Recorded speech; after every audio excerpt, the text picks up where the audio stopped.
May bill na naman kami ng Meralco. Magkano naman kaya ang aming monthly consumption? Welcome back to our channel.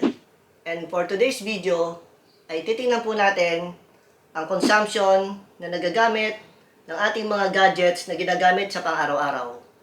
I-charge po natin ang kanilang mga batteries. At ganoon din po ang iba pang gamit natin dito sa bahay. Ito po ang ating gagamitin para makita natin ang ating consumption. Ang Omni Digital Power Reader. Nakasaksak po sa kanya itong ating bobbin extension. Bali 5 sockets po lahat yan para sa tatlong cellphone na 20%, 50% at 78%. Itong ating laptop ay 58% charge. At ito naman pong battery ng ating camera ay halos empty na po yan. Yan lang po muna ang ating i-charge ngayon. At tingnan natin ang kanyang consumption. Habang nag-charge po tayo ay oorasan din natin. Ngayon po ay nakasiro ang kanyang wattage. Nakasiro din ang cost. Pati na ang kilowatt hour. Turn on na po natin itong ating extension. Kung makikita po natin ay ma-under na yung kanyang wattage. So, ibig lang pong sabihin yan ay kumukonsumo rin kahit papano itong ating bobbin extension kahit wala pa siyang nakasaksak ng mga gadgets o appliances. Nagiging factor din to. Halimbawa, naiiwan natin siya sa maghapon na naka-on lang, ay kumukonsumo pa rin siya kahit hindi naman ganun kalaki. Nakakadagdag pa rin siya sa ating electricity bill. Makikita po natin ngayon na nakasaksak na yung tatlong charger. At nadagdagan yung wattage consumption. May mga factor din po yan. Yung mga naiiwan nating charger. Halimbawa, pagka-charge ng ating mga gadgets, ay huhugutin lang natin doon sa USB Type-C. Tapos, iiwanan natin nakasaksak at makakalimutan na natin. Kumukonsumo pa rin siya ng maliit na part lang naman. Pero, pag yan po ay naipon, ay medyo may halaga din. Kaya maging aware po tayo doon na pagkatapos nating mag-charge ay hugutin natin lahat ang mga nakasaksak sa ating outlet. Nakasetup na po ang ating mga china-charge. Currently ay 2 minutes na po tayo nagcha-charge. Tingnan natin ang consumption niya sa wattage. 129 watts ang total consumption ng lahat po na ating gadgets na ginagamit ngayon sa pagcha-charge. Ang rate po na ating ginagamit para makompute ang total cost ay galing po mismo sa website ng Meralco na 11.60. Pero yan po ay generation cost lang. Meron pa po tayong ibang factors na kinukonsider sa total electricity bill natin monthly. Katulad ng transmission, system loss, distribution, subsidies, government taxes, universal charges, at fit all renewable. At kung meron pa pong iba, na depende na po yon sa Meralco, na lalabas po sa ating monthly bill. Full charge na po ang isa nating cellphone, kaya chinarge naman natin ngayon itong ating iPad. At currently ay nakaka 33 minutes na po tayo. At nakasaksak na dito yung charger ng ating iPad. 67 to 68 watts.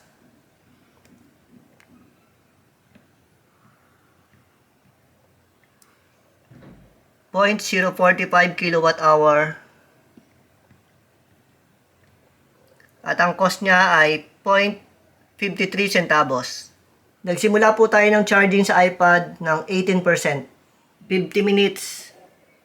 Full charge na rin po itong ating isang cellphone. Ang current cost ay 74 centavos.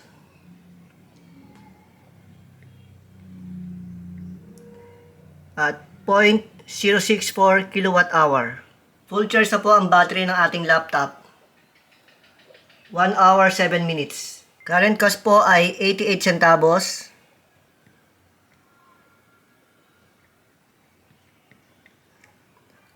.076 kilowatt hour. Full charge na rin po itong ating pangatlong cellphone. 1 hour 21 minutes. 93 centavos ang ating cost. 0.081 kilowatt hour. Full charge na rin po ang battery ng ating camera. 1 hour 44 minutes. At ang ating iPad ay 49%. Since dalawa na lang po ang ating i-charge, nilipat na po natin dito yung outlet. Direkta na po natin sa ating digital power reader. Antayin lang po natin na ma-full charge silang dalawa. Susunod naman natin dito pagkatapos ay ang mga batteries ng ating drone. Full charge na po ang battery ng ating iPad, pati itong ating camera. At ang total cost po ay 1 peso 35 centavos. Total kilowatt hour ay 0.117. Isunod na po natin ang batteries ng ating dalawang drones, ang DJI Mini 2 at DJI Air 2. Gagamit din po tayo ng dalawang charging hub para dire-diretso po tayo. Start na po tayo.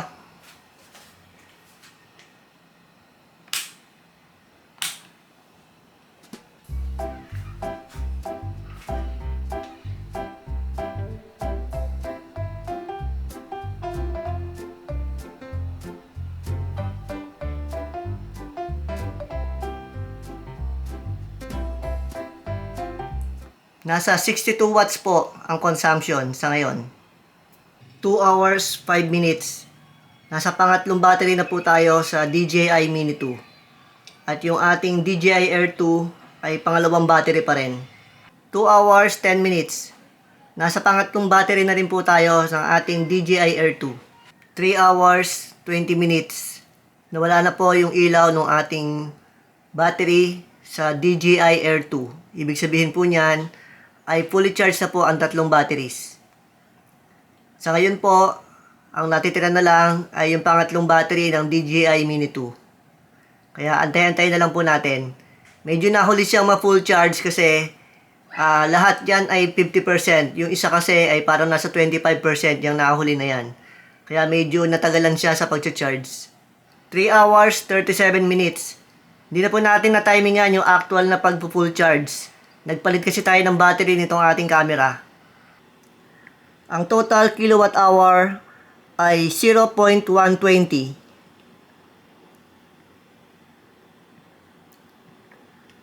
Ang total cost niya ay 1 peso and 39 centavos. Magsasalang naman po tayo ngayon ng sinaing dito po sa ating 700 watts na rice cooker. 804 or to 805 ang wattage na nagre-register dito sa ating digital meter. Pero ang specs ng ating rice cooker ay 700 watts. Tantayin lang po natin ito na maluto. Kumukulo na po ang ating sinaing at ang ating wattage, kung mapapansin nyo, ay bumababa na. 792 na lang. Ibig sabihin lang po niyan, habang naluluto ang ating sinaing ay bumababa ang consumption ng ating rice cooker. 21 minutes, 47 seconds, 46 nang tumaas ang ating rice cooker. Ang wattage po ay yan, biglang naging 0 na. Pero antayin lang natin konting main-in pa yan. Naka-timer po tayo ngayon ng 5 minutes. Habang inaantay nating main-in pa ng konti ang ating sinaing. Yun po kasi yung maganda at tamang-tama para maganda yung pagkakaluto. Ang digital power reader po natin ay halos minimal na lang ang kanyang nagiging reading.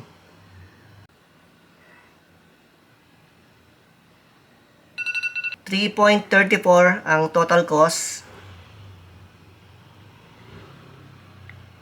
0.288 ang total kilowatt hour na nagamit natin sa pagluluto ng ating sinaing sa loob ng mahigit 20 minutes.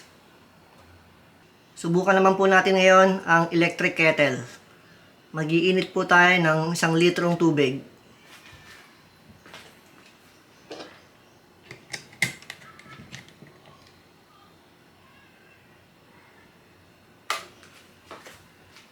$1,500 watts po yan. Ang reading niya ay 1,452. 5 minutes, 10 seconds. Nag-off na po ang ating electric kettle. Nag-zero na rin ang reading ng ating wattage. 0.123 kilowatt hour. 1 peso 42 centavos ang total cost. Subukan naman po natin ngayon ang ating desk fan. Set po natin sa timer na 30 minutes.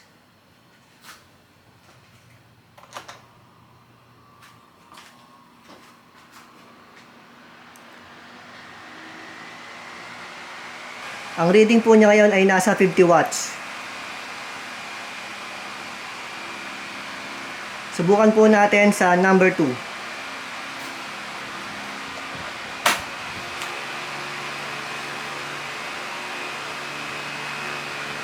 Umakyat siya ng 53 watts.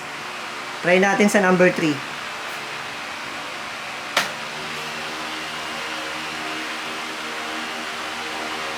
$63 watts pag number 3. Pero i-maintain lang po muna natin ngayon sa number 1. Malakas naman kasi yung hangin nito. At yun lang din usually ang ginagamit namin. Lalo ngayon na hindi na po summer.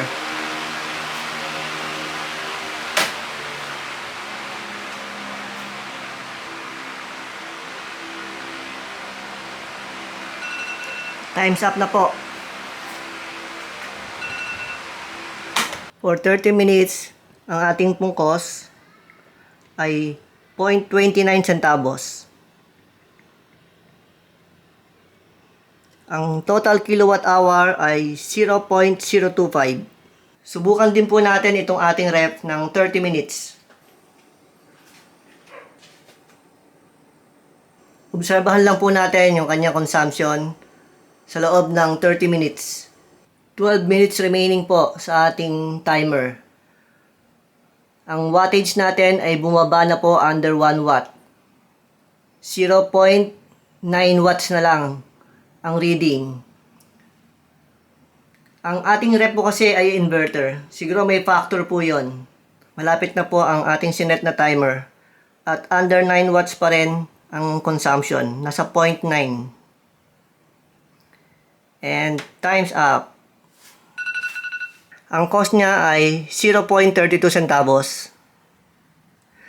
At ang total kilowatt hour ay 0.028. Subukan naman po natin dito sa ating 55 inches na flat screen TV. Naka-plug na po yan. At nakikita natin na may ilaw na pula na.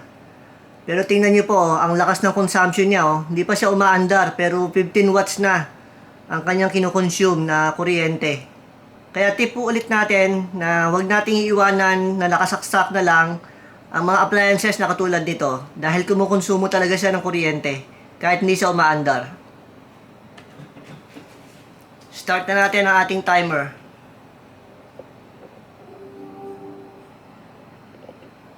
Manood po tayo ng ating vlog sa YouTube. Ito po ang ating channel at yan po ang una nating video. Ito naman pong Our Simple Way of Living ay ang ating main channel at marami na po tayong vlogs na naka-upload dyan. So mamili lang tayo ng ating papanoorin. Panoorin po natin to habang inaantay natin yung 30 minutes.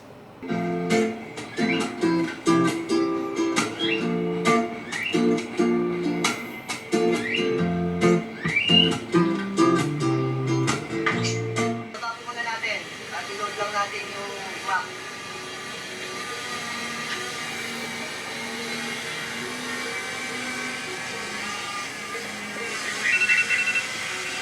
Okay, time's up na po. Total kilowatt hour ay 0.052.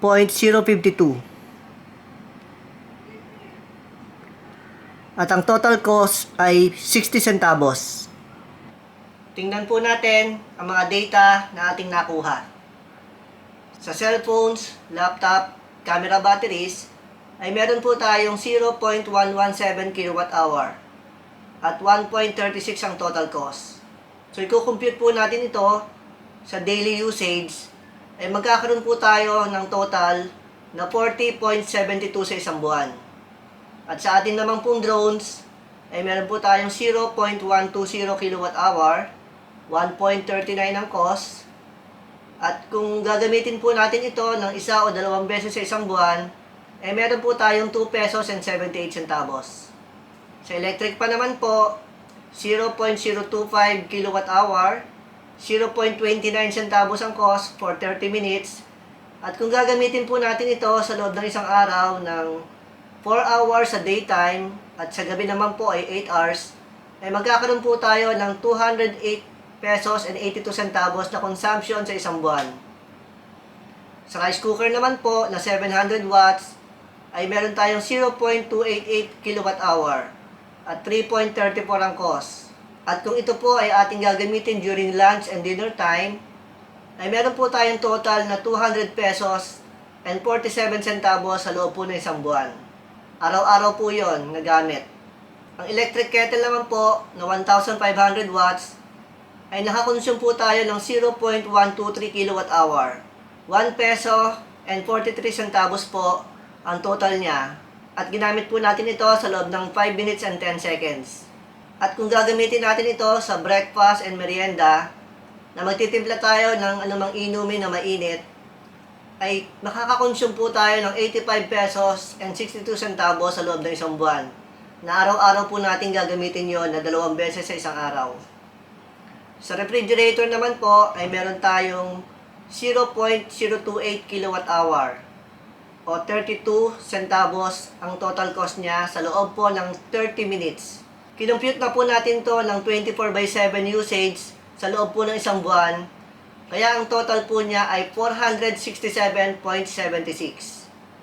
Sa TV naman po natin ay nakakonsume tayo ng 0.052 kilowatt hour o 60 centavos sa loob po ng 30 minutes. Sa 8-hour usage po per day, ang total niya sa isang buwan ay 289.57. Ang kabuuang halaga po na ating na-compute ay 1,295.74. Ito po ay sa generation charge pa lang. Hindi pa po kasama dito yung transmission, system loss, distribution, subsidies, government taxes, universal charges, at FIT all renewable. Meralco na po ang nagko-compute nun para sa kabuuang monthly bill ng ating kuryente. Ito naman po ating ginawa ngayon ay guide lang para po matulungan tayo na makapagtipid sa consumption ng ating kuryente. At kung umabot po kayo hanggang dito, ay don't forget to hit the subscribe button. Like, comment, and share. Salamat po at pagpalain tayo ng Panginoon.